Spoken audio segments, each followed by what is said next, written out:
हमारे लीडर्स ने बड़ी डिटेल के साथ गुफ्तगू की है। हम आइन की अमलदारी, रूल ऑफ लॉ और सुपरमेसी ऑफ कॉन्स्टिट्यूशन और जमहूरी जो जद्दोजहद है, इसकी इंशाअल्लाह जद्दोजहद जारी रखेंगे। पाकिस्तान बड़ी जद्दोजहद के बाद मार्ग वजूद में आया। आपके और हमारे आबाओ अजदाद ने आग और दरिया के खून के दरिया क्रॉस करके पाकिस्तान को बनाया और पाकिस्तान दुनिया की तारीफ के सबसे बड़ी माइग्रेशन हुई। ये जंग हमारी ला इलाहा इल्लल्लाह की है, ये जंग हमारी असूलों की और नज़रियात की है। ये हमारी जंग आइन की है। जैसे एक मुसलमान ला इलाहा इल्लल्लाह के लिए अपनी जान का नजराना पेश कर देता है, एक मुजाहिद जो है वो अपने नजरिए के लिए जान का नजराना पेश कर देता है। बतौर पार्लियामेंटेरियन और पाकिस्तान के अवामी नुमाइंदे की हैसियत से इंशाअल्लाह ताला हम रूल ऑफ लॉ के लिए, सुपरमेसी ऑफ कॉन्स्टिट्यूशन के लिए और हक के लिए ये आवाज़ बुलंद करते रहेंगे। जैसे ये पॉलिटिकल स्लॉटरिंग की गई है, जिस तरह अवाम के मुंतखब नुमाइंदों को नाअहल किया गया है, ना हम सिर्फ इसकी पुरजोर मजम्मत करते हैं। ये इलजिटिमेट है, ये गैर आइनी है, गैर कानूनी है। शायद ये समझते हैं कि ये फस्तायत करके ये जेलें हमारा जो है हौसला नहीं तोड़ सकती। इंशाअल्लाह ताला हक के साथ हम खड़े हैं और हमारा ईमान है जिंदगी और मौत अल्लाह के हाथ में है। और इंशाअल्लाह ताला जो हम हक की आवाज़ें बुलंद करते रहेंगे और इंशाअल्लाह जो हमारा कायद इमरान खान जेल में नाहक कैदोबंद की सहूलतें बर्दाश्त कर रहा है, अगर इमरान खान जेल से निकलना चाहे तो इमरान खान ऐसे निकल सकता है, जैसे मैं चुटकी बजा रहा हूँ ऐसे निकल सकता है। लेकिन वो नजरियात की, वो असूलों की, वो मैं समझता हूं कि पाकिस्तान की अवाम के मुस्तकबिल की जंग लड़ रहा है, अपनी ज़ात की जंग नहीं लड़ रहा। अगर हमारी ज़ाती जंग होती, हमारे मफाद की जंग होती तो हम पंजाब की हुकूमत क्यों तोड़ते, खैबर पख्तूनख्वा की हुकूमत क्यों छोड़ते, हम असम्बलियाँ क्यों छोड़ते। अब ये फिर हमारा जो है गला घोंट रहे हैं। इन्होंने हमारे दरवाजे बंद कर दिए हैं तमाम जद्दोजहद के, आइनी जद्दोजहद के और जमहूरी जद्दोजहद के। ये हमें मजबूर कर रहे हैं कि हम कोई ऐसा एक्सट्रीम स्टेप उठाएं जिससे जमहूरियत जो है वो डिरेल हो जाए। ये अकल के नाखन लें ये हुक्मरान, और ये होश के नाखन लें और ये सांस लेने दें, और ये सांस नहीं लेने देंगे तो इंशाअल्लाह ताला मेरा ईमान है, हजरत अली करम अल्लाह वजू का कौल मुबारक है कि काफिर की हुक्मरानी कायम रह सकती है लेकिन जालिम की नहीं रह सकती। हम बहुत शुक्रिया। आ जाओ चलिए साहब। बहुत अफरा-तफरी नजर आ रही है, नहलियां, सजाएं, एहतजाज, उसके साथ बहुत सारी सूरत। क्या मुज़ाकरात का अमल शुरू हो सकता है?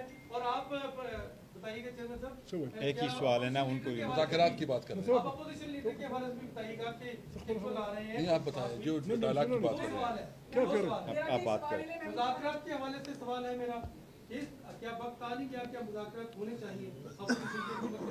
कौन ऑफर करेगा, आप या कोई? देखिए मुज़ाकरात केपी में सेंटर तक आ गए थे, अब वहाँ पे हुकूमती रेट खत्म हो चुकी थी। अब जब वहाँ ऑपरेशन हो रहा है, आप इसका सोल्यूशन क्या देखते हैं? अगर आप चाहते हैं कि ऑपरेशन ना हो तो इसका सोल्यूशन क्या है कि हुकूमत की रेट वहाँ बाहर? सोल्यूशन ये है, माफ़ी चाहता हूँ, आप मुज़ाकरात की बात कर रहे हैं। सब ने, सारे जो खड़े हैं, उसने कहा कि हम यहाँ आइनी हुकूमत, एक आइनी पाकिस्तान चाहते हैं। आइन ने हर इदारे के लिए अपना फ्रेमवर्क बताया है।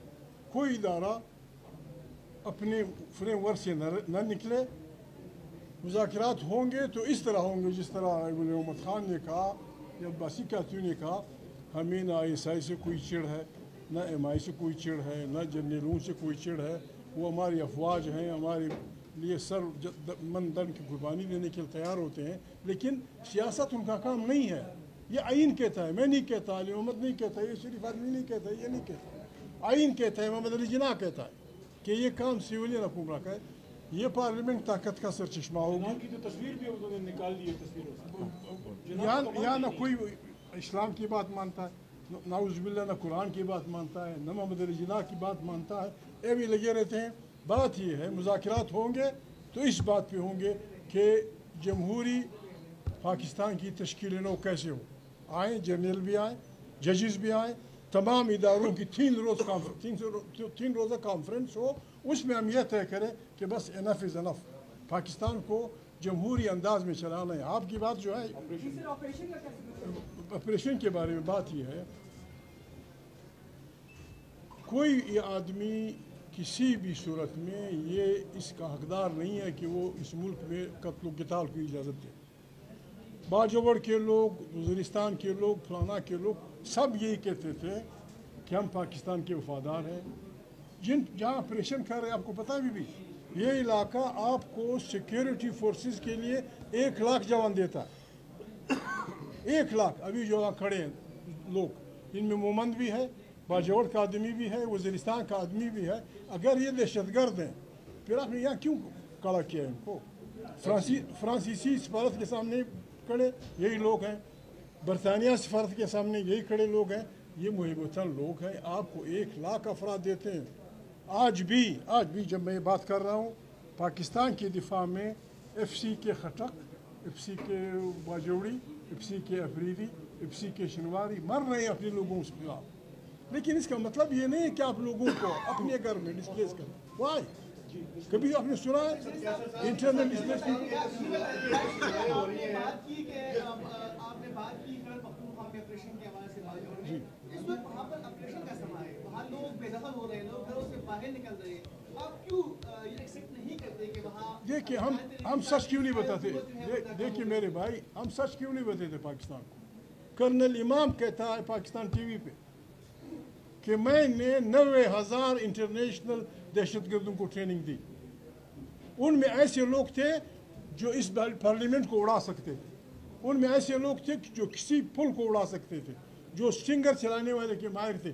इन 90,000 इंसानों की लिस्ट न करने इमाम ने लोगों को दी, न कर जी ये जो सजाओं का जुमा बाजार लगा हुआ है और एक बाटा रेडर के 10-10 साल सब दूर, ये आप लोगों को प्रेशराइज करने के लिए मुज़ाकरात से पहले या कोई और चीज़ है? देखिए, एक तो मैं ये बात की इन्होंने, एक मिनट जी, जो इसने बात की है, मैं सिर्फ आप लोगों से पूछना चाहता हूँ कि ये फॉरेन पॉलिसी किसकी जिम्मेदारी है? वो पाक की जिम्मेदारी, सूबे की जिम्मेदारी है? ये जो कुछ हो रहा है ये सिर्फ फॉरेन पॉलिसी की वजह से हो रहा है, वफाकी पॉलिसियों की वजह से हो रहा है। अगर ये हालात सवाबी में बरदान में पेशावर में ख़राब होते तो फिर सूबाई हुकूमत की जिम्मेदारी है। नंबर 1 ये है कि ये जिम्मेदारी वफाकी हुकूमत की है, उसकी नाकामी है, उसको समझ नहीं है, उसको डील करें। ख्वाजा सब बयान देते हैं कि मैं अफगानिस्तान में जो ना अटैक करूँगा, वो तुम्हारा बाप नहीं कर सकता, तू जो इस तरह बात करते हो। भाई उसके साथ हमारे कल्चर रिश्ते हैं, हमारे मुसलमान भाई हैं, और उसके साथ मुज़ाकरात करें। जब हमारी हुकूमत थी आप सारे इधर थे, क्या ड्रोन अटैक हुआ? कोई बम धमाका हुआ? क्या कोई ऑपरेशन था? कोई नहीं था, क्योंकि पॉलिसी हम कारोबार को तरजीह दे रहे थे, हम रोज़गार को तरजीह दे रहे थे, और उसके साथ हमने इंगेज किया। नंबर 1 ये फॉरेन पॉलिसी का। नंबर 2 बात ये है कि जो आप कह रहे हैं, अगर ये समझते हैं कि हम इस किस्म के फैसलों से दब जाएगी, इतनी गलत फहमी है। हम हर सूरत में अपनी नजरिए पे कायम हैं, इमरान खान के साथ खड़े हैं, खड़े रहेंगे, वो जहां भी हमें जितनी कीमत उसकी अदा करनी पड़े। चलिए बस एक क्वेश्चन है। ये 25 करोड़ इज्तिमाई दानिश का है, हुकूमत और अपोजिशन इसका हुस्न है। यहाँ पर गेट से अपोजिशन बाहर निकलती है तो जंजीरें लग जाती है। एक क्लास 4 की रिस्पेक्ट है, एक पार्लियामेंटेरियन की रिस्पेक्ट खत्म हो गई है। यहाँ से पार्लियामेंटेरियन निकलता है वो अडयाला जेल जाता है। ये सिस्टम कब खत्म होगा और सियासतदान कब मिल बैठेंगे?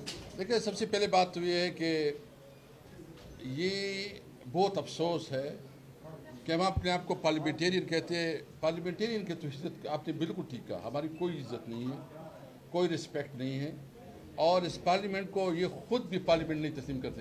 अगर कोई बात करता है तो कहते हैं हमें पता है कि तुम्हारी क्या हैसियत है। जो पंजाब के मैनेजर या जो इस्लामाबाद के, जो कराची के हैं, वो थोड़ा आगे पीछे करे तो उसको टेलीफोन कॉल आ जाती है कि अपनी जगह पे रहो, बस प्रोटोकॉल एंजॉय करो और कोई नहीं है। लास्ट क्वेश्चन जी।